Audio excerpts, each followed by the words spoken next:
शिक्षा की बात हर शनिवार। तो आज हमारे बीच शिक्षा विभाग के सिद्धार्थ सर आए हैं, तो मैं उनका स्वागत करना चाहती हूँ। तो सर, मैंने आपको यूट्यूब के वीडियो और बहुत सारे ऐप्स पर भी देखा है। आप सारे स्कूल में जाकर टीचर और बच्चों से मिलते हैं। तो आज हम बच्चों को बहुत खुशी हुई है कि आज आप हम लोगों के से बात करने और मिलने आए। मुझे भी बड़ी खुशी है। तो इसके लिए मैं आपको थैंक यू कहना चाहती हूँ सर। ठीक है, और मैं भी बहुत मुझे अच्छा लग रहा है सभी बच्चों से मिलके, और मैं बच्चों से खासकर मिलने के लिए आया हूँ। तो सर, मैं आपसे आपके बचपन की जर्नी के बारे में कुछ पूछना चाहती हूँ कि जैसे हम बच्चे स्कूल जाने में भी डरते हैं या टीचर लोग से डरते हैं या कभी-कभी स्कूल से बंक मार लेते हैं, तो क्या आप भी ऐसे बचपन में ऐसे किए हैं? तो कुछ बताइए। देखिए, बचपन में मैं आप ही की तरह था। मैं भी छोटा था और मैं भी स्कूल जाता था। मैं दिल्ली में पढ़ता था और मैं दिल्ली में स्कूल में जाता था, और का बहुत जोर था कि पढ़ाई करो, और स्कूल तो जाता था पढ़ाई करने, लेकिन शाम को आके खेलने में मुझे बहुत मन लगता था। मैं अपने दोस्तों के साथ कंचे खेलता था और पतंग भी उड़ाता था, और शाम को कभी कभी क्रिकेट खेलने का मुझे मौका मिल जाता था। तो खेल में मुझे बहुत रुचि थी और मैं काफ़ी खेल कूद करता रहा, और पढ़ाई में ठीक ठाक ही था, मतलब ऐसा कोई खास नहीं था, बट ठीक ठाक था। और मुझे लेकिन खेलने में बहुत मज़ा आता था। मैं देखा खेलने, मेरे क्लास में म्यूज़िक क्लास भी रहती थी, गाना वाना सिखाते थे हम लोग को, लेकिन मैं कभी सीख नहीं पाया म्यूज़िक। बट पतंग उड़ाना सबसे मेरा फेवरेट है। नमस्कार सर, मेरा नाम शिवांगी है और मेरा प्रश्न आपसे ये है, हमारे स्कूल में स्मार्ट क्लास का फी लिया जाता है लेकिन स्मार्ट क्लास नहीं होता है, क्यों सर? ये एक प्राइवेट स्कूल है या गवर्नमेंट स्कूल है? नहीं, गवर्नमेंट स्कूल है, रविंद्र बालिका विद्यालय। अच्छा।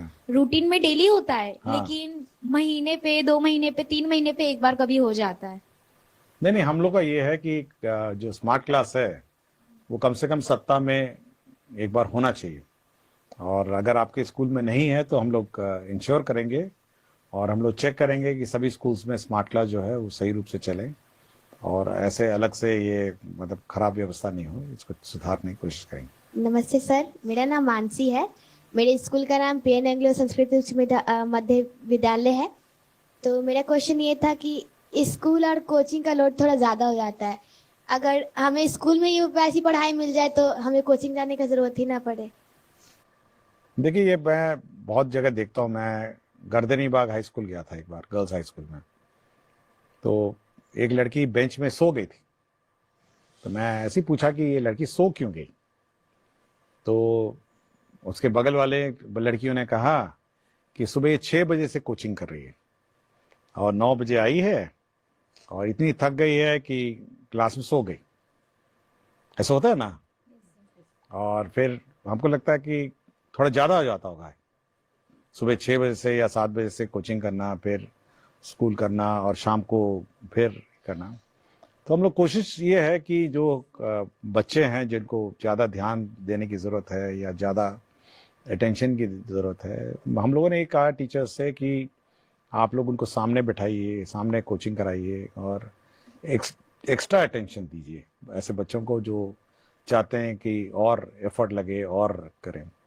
और साथ ही साथ हम लोग ये भी कोशिश कर रहे हैं कि होमवर्क बच्चों को थोड़ा दिया जाए, घर जाके बैठ के पढ़ेंगे और अगले दिन आके टीचर उस होमवर्क को चेक करेंगे, ताकि कोचिंग की ज़रूरत नहीं होनी चाहिए। अगर आप टीचर अच्छा पढ़ाए और सब्जेक्ट्स अच्छी तरह पढ़ाएं और सिलेबस टाइम पे कंप्लीट करें, मेरे ख्याल से कोचिंग की आवश्यकता नहीं। मैं भी रहा हूँ स्कूल में, हम लोग के टाइम पे भी कोचिंग नहीं था। हमारा ये कोचिंग तो नई व्यवस्था है और मेरे स्कूल में कभी कोचिंग नहीं रहा है, और मैं आज तक कभी कोचिंग ना कॉलेज में पढ़ा हूँ तब भी कोचिंग नहीं था, स्कूल में भी कोचिंग नहीं था। हम लोग ये ध्यान रखते थे कि जो टीचर पढ़ाते हैं और जो किताबें हैं उसको ध्यान से पढ़ें, और घर आके हम लोग रिवाइज करते थे, कुछ क्वेश्चंस बनाते थे। ठीक है, खेलना कितना होता है, मतलब रात के 5-6 बजे 7 बजे तक, 6 बजे तक खेलते थे हम लोग, लेकिन शाम को बैठते थे खाने खाने से पहले और रिवाइज करते थे और अपना सेल्फ स्टडी करते थे, और अगर डाउट होता तो टीचर से पूछते थे, और दोस्त बनाते थे हम लोग। दोस्त, हम लोग का एक गैंग रहता था बच्चे लड़कों का। तो जब क्वेश्चन हम लोग करते थे, अगर कुछ होता नहीं था तो अगले दिन, क्योंकि उस वक्त फोन नहीं था, आज के दिन तो आपको मोबाइल है, आप अचानक कर दें, उस वक्त तो टेलीफोन भी नहीं था, तो हम लोग अगले दिन जाते थे और हम लोग यार दोस्त से पूछते थे कि भाई ये क्वेश्चन कैसे बनाए, और फिर हम लोग एक साथ बैठ के उसको सॉल्व करते थे। तो दोस्त एक दूसरे को, हम लोग एक दोस्त दूसरे दूसरे को हम लोग सिखाते थे। और हम लोग उस जमाने में देखिए, सोचिए मोबाइल नहीं था और किसी से बात भी नहीं होती थी कि घर पहुंच गए तो घर पहुंच गए। तो आप भी वो व्यवस्था रखिए ना, लड़कियां हैं लड़के हैं सब बैठ के एक साथ आप लोग मतलब प्रैक्टिस करिए, घर पे प्रैक्टिस करिए, और टीचर से पूछिए कि ये कैसे बनेगा, या दूसरे दोस्तों से पूछिए, सीनियर से पूछिए। तो कोचिंग की मेरे ख्याल से व्यवस्था नहीं होगी अगर ये करेंगे। अगर नहीं, कुछ भी नहीं करना है, अगर मेहनत नहीं करना है, तो बेचारा वो हेड मास्टर जी, कोचिंग मास्टर जी आपको बैठ के क्वेश्चन पढ़ाएंगे, ये पढ़ाएंगे। बट मैं कभी कोचिंग नहीं गया, आज तक मैंने कभी कोई कोचिंग क्लास नहीं की। आजकल बहुत सारे स्कूल में ऐसा हो रहा है कि गवर्नमेंट स्कूल में गवर्नमेंट ही टीसी चलेगा, क्योंकि मेरे साथ भी ऐसा हुआ है। हम लोग मतलब सीबीएसई स्कूल से निकल कर अगर बिहार बोर्ड में आ रहे हैं तो स्कूल में मांगा जा रहा है सीबीएसई का बिहार बोर्ड का टीसी, तो फिर वैसे में एडमिशन करना बहुत मुश्किल। नहीं, ऐसा कोई इश्यू नहीं है, ऐसा कोई इश्यू नहीं, हम लोग गाइडलाइंस इश्यू कर देंगे। टीसी किसी भी बोर्ड का हो सकता है, ऐसा कोई इश्यू नहीं है। ये जानकारी आपने दी है, धन्यवाद। मैं इसको, हम लोग इसको सुधार देंगे, तो टीसी का कोई इश्यू नहीं होगा। किसी भी बोर्ड का टीसी होगा तो आपको एडमिशन ले लिया जाएगा। मेरा नाम आकृति राज है और मैं कक्षा 7वीं की छात्रा हूँ। सर, मैं कहना ये चाहूँगी कि पहले ऐसा होता था कि हम लोगों को शनिवार के दिन हाफ टाइम से छुट्टी मिलती थी, पर अब ऐसा होने लगा है कि हम लोगों को फुल टाइम रहना पड़ता है। देखिए, शनिवार का जो दिन है ना, वो हम लोगों ने ऐसा व्यवस्था किया है कि उस दिन बैगलेस डे है, मतलब आपको कोई कोर्स पढ़ाना वढ़ाना नहीं है, आपको स्पोर्ट्स करने हैं, आपको म्यूजिक करना है, और पढ़ाई का जो, और स्पोर्ट्स सीखने हैं, या कोई कला, आर्ट, क्राफ्ट, ये सब करने का दिन है। तो एक एंजॉयबल एनवायरनमेंट सैटरडे को क्रिएट करने का हम लोगों ने डायरेक्शन दिया है। और यदि अगर कोर्स कंप्लीट नहीं होता है तो उस दिन कोर्स होगा, क्लासेस होगी, जो बड़ी सीनियर क्लासेस हैं, लेकिन उस दिन वो बैगलेस डे है, मतलब आप उस दिन कोई रेगुलर क्लास नहीं होना है। और मेरे ख्याल से आपको खुशी होना चाहिए कि बच्चों के साथ, अपने यार दोस्तों के साथ, आप फ्रेंड्स के साथ आप खेलेंगे, कुछ सीखेंगे, म्यूजिक सीखेंगे।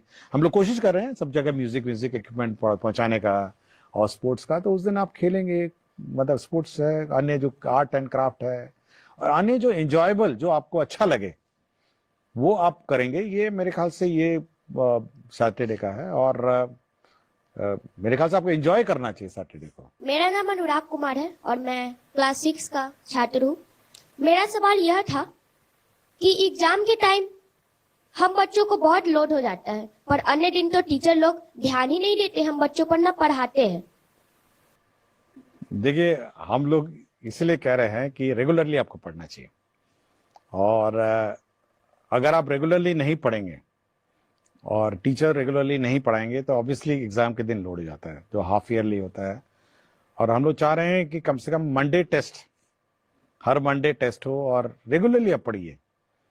देखिए, मैं पहले भी कहा ना कि घर आके मैं पढ़ता था अपना किताबें, और अगर आप घर आके अपनी किताबें रिवाइज नहीं करेंगे, समय पे रिवाइज नहीं करेंगे, तो एग्जाम के दिन आपको बहुत लोड हो जाएगा, मतलब बहुत ही ज्यादा लोड हो जाएगा। इसलिए रोज आपको रिवाइज करना चाहिए। और मैं सभी टीचर से ये कहता हूँ, और सभी टीचर्स को फिर हम लोग कहेंगे कि रेगुलरली उसको बांटेंगे कि पहला मंथ में क्या होना है, दूसरे मंथ में क्या होना है, तीसरे मंथ में क्या होना है, चौथे मंथ में क्या होना है, ताकि मंथ वाइज वो कोर्स रहे, और ताकि सब कोर्स अचानक लास्ट मिनट में कंप्लीट ना हो, या फिर सैटरडे को कंप्लीट ना हो।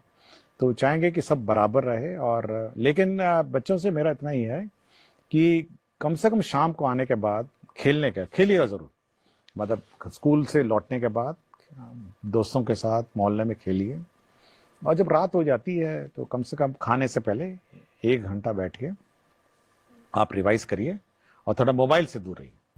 हमारे स्कूल में भी कंप्यूटर है, लेकिन हम लोग बस कंप्यूटर एग्जाम देने ही जाते हैं। कभी आज तक लैब हम लोग को भी नहीं कराया गया स्कूल में। ओह, कौन सा स्कूल है? PN Anglo school. एंग्लो, ये प्राइवेट स्कूल है? नहीं, गवर्नमेंट। वुमेन स्कूल है। कहाँ पे है ये? यहाँ नया टोला। अच्छा, ठीक है। नहीं, लेकिन हम लोग अब कुछ ये करेंगे, कम से कम सप्ताह में एक क्लास तो होनी चाहिए, कंप्यूटर की क्लास तो होनी चाहिए, और समय समय पे क्लास होना और चाहिए। ना ही बायोलॉजी लैब होता है, केमिस्ट्री लैब होता है। हम्म, बस स्टार्टिंग में जब स्कूल गए थे तो पहली बार बस स्टार्टिंग में गए, उसके अलावा पता नहीं बायोलॉजी लैब में क्या होता है, केमिस्ट्री लैब में क्या होता है। ओहो, कभी नहीं था। नहीं होना चाहिए ये रेगुलर। बोलते हैं तो नाम बोल दिए ना। हम्म,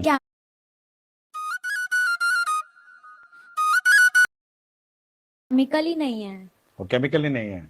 कभी बोलती है केमिकल और नहीं फिर है। केमिकल होगा तो फिर गैस नहीं है।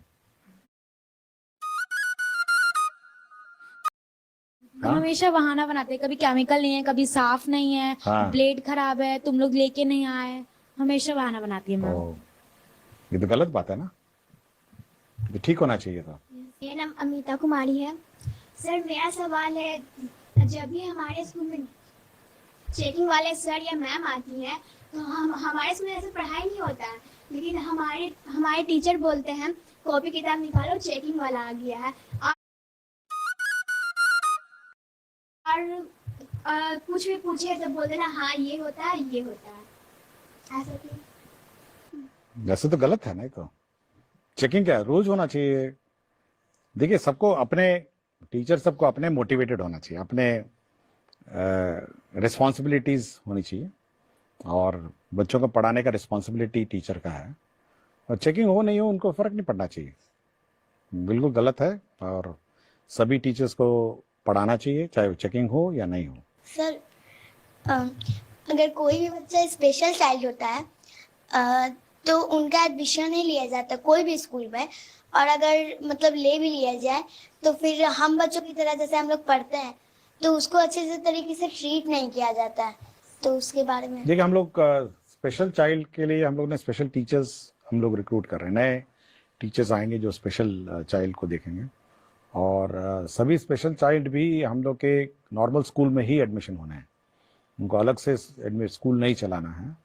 और विशेषकर इन स्कूल्स में उनको देखभाल के लिए, क्योंकि उनकी अलग नीड्स भी हैं, और मैं बहुत सारे स्कूल में जाता हूँ जहाँ पे स्पेशल चाइल्ड्स को लोग बैठाते हैं, और हम कोशिश कर रहे हैं कि स्पेशल चाइल्ड को कम से कम ज़्यादा ध्यान दिया जाए टीचर के द्वारा, और अलग से जो टीचर्स जाएंगे, कुछ कुछ स्कूल्स में रहेंगे जो स्पेशल चाइल्ड है वहाँ पे एडमिशन कराया जाए ताकि उनको ध्यान दिया। गुड इवनिंग सर, मैं दीपराज हूँ, क्लास 12th का कॉमर्स का स्टूडेंट हूँ। हमारे स्कूल का नाम है टिकी घोष एकेडमी। मेरा एक प्रॉब्लम है कि जैसे कि मेरा स्ट्रीम कॉमर्स है, ठीक है, तो हमारा जो कॉमर्स में जो मेन सब्जेक्ट होता है और जो और हिंदी इंग्लिश सब्जेक्ट होता है, वो सब कुछ छोड़ के और भी बहुत सारे वोकेशनल सब्जेक्ट होते हैं, ठीक है। बट है ना, मतलब कि जो हमारे मेन सब्जेक्ट का टीचर तो ना कैसे भी करके ना मतलब कि हो जाता है, पढ़ लेते हैं। बट जो वोकेशनल सब्जेक्ट जैसे कि है ना, बहुत सारा कंप्यूटर साइंस होता है, क्योंकि मतलब कि एक्स्ट्रा सब्जेक्ट होता है ना बहुत सारा, जैसे कि ना हमारा सब्जेक्ट हो इंफॉर्मेशन टेक्नोलॉजी IT जिसे कहते हैं, और कंप्यूटर साइंस, और भी बहुत सारा होम साइंस, ब्यूटिशियन, और भी बहुत सारा इलेक्ट्रीशियन, और भी बहुत सारा वोकेशनल सब्जेक्ट है। बट वो सब सब्जेक्ट के टीचर नहीं है ना आ पाते हैं, ऐसा क्यों होता है? देखिए, सभी स्कूल्स में सभी सब्जेक्ट्स नहीं होते, क्योंकि टीचर्स का कमी भी है, और कोशिश करें उसको पूरा करने के लिए, लेकिन जहाँ जहाँ कुछ ना कुछ स्कूल में तो होंगे ही सब्जेक्ट। तो और ऐसा कभी नहीं होता है कि सारे स्कूल, CBSE का या स्टेट बोर्ड के सब्जेक्ट्स बहुत ज़्यादा है, और हर सब्जेक्ट्स का टीचर सभी स्कूल में होना ये थोड़ा कठिन भी है। तो इसलिए आप ये देखिए कि कौन से स्कूल में ये सब्जेक्ट्स हैं, ताकि वहाँ एडमिशन लेके पढ़ सकें। और हमारे भी स्कूल में सब सब्जेक्ट्स नहीं थे, हम लोग के सब्जेक्ट्स भी 6 सब्जेक्ट 8 सब्जेक्ट थे, और मैं CBSE बोर्ड का हूँ, और CBSE बोर्ड में तो इतने सारे सब्जेक्ट हैं जिसके टीचर भी नहीं थे।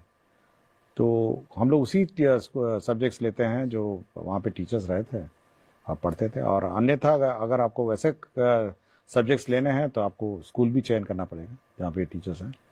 लेकिन कोशिश करेंगे जहाँ पे स्टूडेंट्स ज़्यादा हैं किसी सब्जेक्ट्स के इच्छुक, वहाँ उस प्रकार के टीचर्स और रहेंगे। सर जैसे हम लोग की स्कूल में मैम पढ़ाती है तो जैसे मैम पढ़ा रही है तो उस समय उनका स्टेप कुछ अलग होता है, और जैसे ही बीच में आते हैं प्रिंसिपल मैम तो उनका स्टेप कुछ चेंज हो जाता है। उस समय क्या करती है वो बच्चों को कहती है कि आप ही पढ़ाइए, आप ही सब कुछ कीजिए, आपका रीडिंग स्किल बढ़ेगा, और खुद मोबाइल देखती है। तो फिर जैसे ही मैम आती है मोबाइल छुपा लेती है और फिर हम लोग को पढ़ाई रखती है ना पर्सनैलिटी में। तो ये सब में हम लोग को दिक्कत होता है सर, हम लोग पढ़ भी नहीं पाते अच्छे सर। स्टूडेंट सर क्या ही पढ़ाएगा सर। और नहीं, हम लोगों ने ये कहा है कि टीचर्स जब स्कूल में रहते हैं तो मोबाइल पे कम ध्यान दें, और जब क्लास चल रही है तब मोबाइल नहीं देखें। ये हम लोगों ने कहा है। तो ये बिल्कुल गलत है कि जब प्रिंसिपल आएगी तो मोबाइल छुपा लेंगी, और जब प्रिंसिपल चली जाएगी फिर मोबाइल पे। गलत है ये तो। थैंक यू सर, हम लोगों का इतना क्वेश्चन था। और सर हम लोग अपनी तरफ से कुछ आपसे पूछना चाहते हैं। सर आप अपना लाइफ यानी बताइए कि आप छोटे से इतने बड़े तक में, मतलब यहाँ तक जो आप बने हैं शिक्षा विभाग के मुख्य सचिव, ये कैसे बने? तो थोड़ा सा। मेहनत की, और क्या, आपकी तरह ही रहे। मैं भी छोटा बच्चा था और पढ़ाई करते करते हो गया। पढ़ाई नहीं छोड़ी मैंने, मैं खेलता रहा, खेला भी, और पढ़ाई कभी मैंने नहीं छोड़ी, और पढ़ाई करता रहा। और आज भी पढ़ता हूँ मैं, आज भी मैं घर में रात को पढ़ता हूँ, किताबें अभी भी पढ़ता हूँ, और पढ़ाई कभी नहीं छोड़ी मैंने। इसलिए मैं सभी बच्चों से कहता हूँ कि पढ़ना नहीं छोड़िए, चाहे कुछ हो जाए, परीक्षा पास हो जाए, नौकरी लग जाए, और कंटिन्यूअसली पढ़ाई करना है। मैं आज भी पढ़ता हूँ। तो अगर आप पढ़ेंगे, अच्छा पढ़ेंगे, अच्छा इंसान बनेंगे, तो आईएएस तो अपने आप बन जाएंगे। आईएएस क्यों बनेंगे? आप साइंटिस्ट बनिए, और स्पोर्ट्समैन बनिए, सिंगर बनिए, और एस्ट्रोनॉट बनिए, और क्या क्या बहुत सारा कुछ बनिए। आईएएस क्यों? कुछ भी बनिए, आप अच्छा काम करिए। और आईएएस बहुत सारे ऐसा काम है। अच्छे पेंटर बनिए, और आजकल म्यूजिशियन बनिए, गाना गाने वाले बनिए। Thank you sir.